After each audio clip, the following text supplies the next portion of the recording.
है, हमारे लिए कोई लड़ाई नहीं लड़ता है। हमारे बहन बेटियों के साथ अत्याचार, बलात्कार, हत्या होता है तो कोई अगर आवाज उठाता है तो भीम आर्मी ही। यही गुजारिश करना चाहते हैं माता बहनों से कि आप लोग सिर्फ चर्चा छोड़ के हमारे बाबा साहब के चर्चा करिए, तब जाके आपका बच्चा का भविष्य बदलेगा।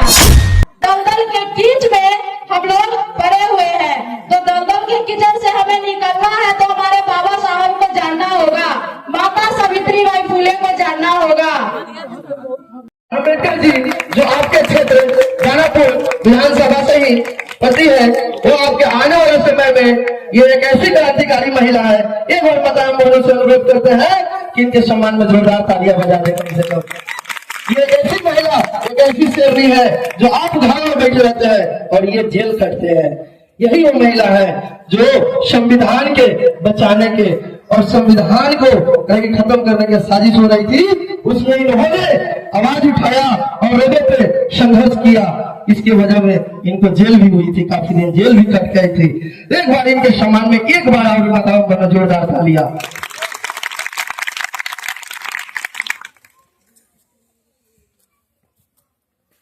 हमारे बहुजनों में जन्मे सभी संत गुरुओं, महापुरुषों के मैं नमन करती हूँ और क्रांतिकारी जय भीम।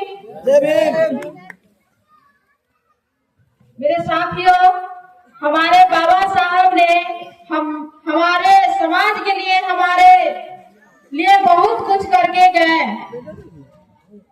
और उसके बाद हमारे मान्यवर काशीराम जी उनका करवा को बढ़ाने का काम किए और अभी इस दुनिया में वो नहीं है। और हमारे बाबा साहब को करवा के कोई अगर बढ़ाते हैं तो हमारे भाई चंद्रशेखर, हमारे इतना नेता है, हर संगठन हर पार्टी से आता है, लेकिन हमारे लिए कोई बात नहीं करता है, हमारे लिए कोई लड़ाई नहीं लड़ता है।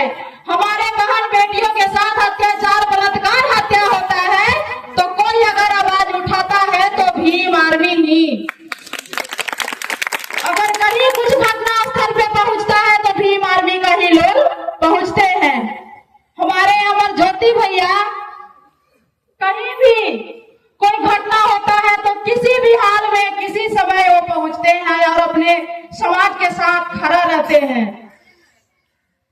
तो हमें यही गुजारिश करना चाहते हैं माता बहनों से कि आप लोग सिर्फ चर्चा छोड़ के हमारे बाबा साहब के चर्चा करिए, तब जाके आपका बच्चा का भविष्य बदलेगा। नहीं तो फिर आप लोग दलदल में ही फंस के रह जाइएगा। क्योंकि देखिए, हम अभी हर गांव में, हर घर में व्यक्तिगत जाके मिलते हैं महिलाओं से और पूछते हैं कि क्या बाबा साहब के बारे में आप जानते हैं, तो कहते हैं कि बाबा साहब कौन है, मैं नहीं जानती हूँ। बहुत दुख की बात है कि हमारे बाबा साहब ने जो अधिकार हमें मिला है, कपड़ा पहनने का, अच्छा जिंदगी जीने का, हमें जानवर का जिंदगी से मानव का जिंदगी मिला और उनको हम नहीं जानते हैं, इससे बड़ा दुखद घटना कुछ नहीं हो सकता है। और हमारा गरीबी जो है यही कारण है, जो हमारा बाबा साहब को नहीं जानते हैं, अपने हक अधिकार को नहीं जानते हैं और दलदल के कीच में हम लोग पड़े हुए हैं। तो दलदल के कीचड़ से हमें निकलना है तो हमारे बाबा साहब को जानना होगा, माता सावित्रीबाई फुले को जानना होगा। अभी आप लोग के एक उदाहरण के रूप में एक कहानी हम बता रहे हैं अकबर बीरबल का। जब राजसभा में उन्हें बैठे थे तो उनसे राजा पूछा था अकबर बीरबल से कि बीरबल तुम बताओ कि भारत में सब तो भगवान को मानते हैं, इतना देवी देवताओं को मानते हैं, बताओ कि भारत में सब तो होशियारे हैं, बुर्बक कितना है, मूर्ख कितना है। तो बीरबल ने कहा कि भाई, राजा तो कहा है कि मूर्ख कितना है। वहां बोला कि राजा साहब हमें एक सप्ताह का मौका दीजिए, मैं मूर्ख के चुन के आपके सामने लाऊंगा। और उन्हें एक सप्ताह का छुट्टी भी मिला और पैसा मिला और बोला कि बीरबल तुम जाओ और मूर्ख के खोज के लाओ। उसने डायरेक्ट जब राज दरबार से पास गए और जाकर एक मोची से बोलते हैं कि मोची तुम एक जूता बना दो हमें, और वो जूता 7 फीट के बनाना। मोची भी सोचने लगा भाई कि 7 फीट जूता कौन पहनेगा। बीरबल कहा कि तुम बनाओ उसको पहले, और वो जूता बनवाया।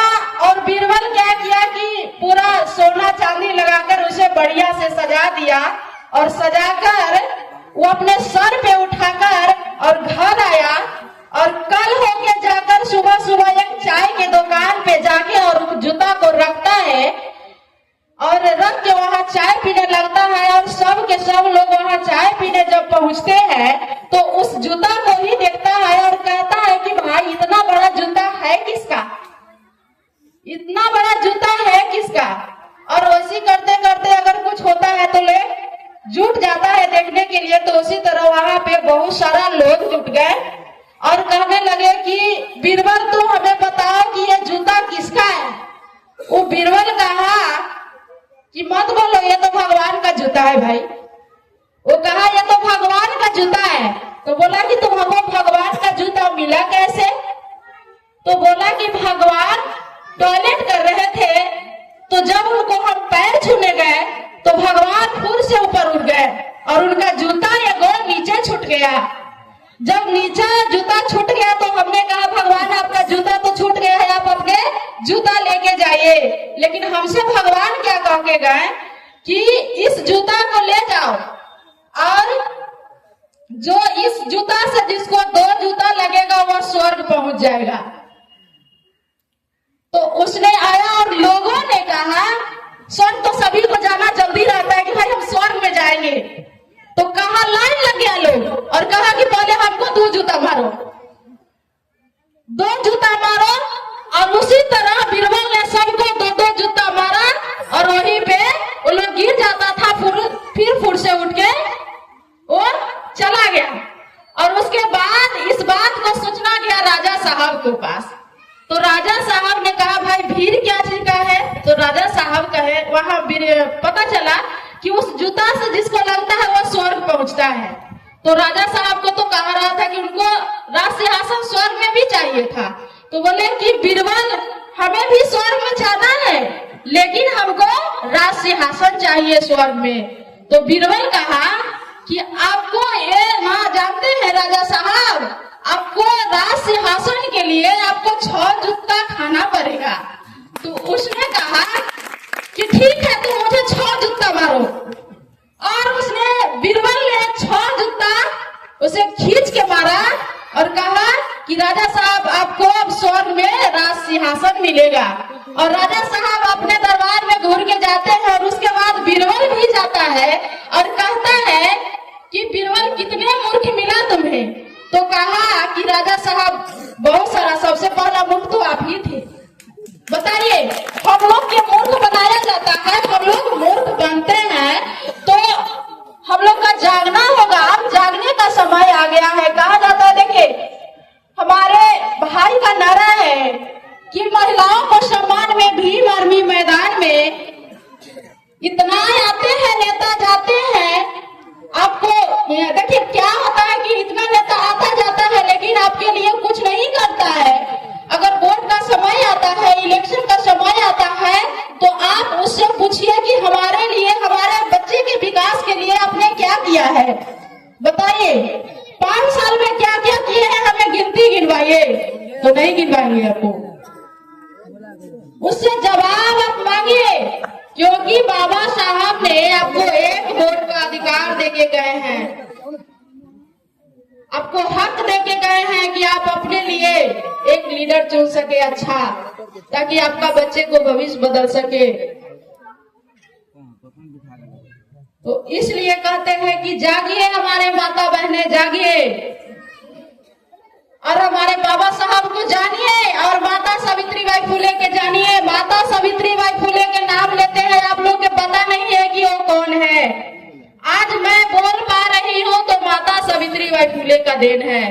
महिलाओं का सर उठाकर चलने का हक नहीं था, पढ़ने लिखने का कोई अधिकार नहीं था, और हमारे माता सावित्रीबाई फुले ने अकेले संघर्ष किया और पूरे भारत के महिलाओं को शिक्षित बनाने का काम किया।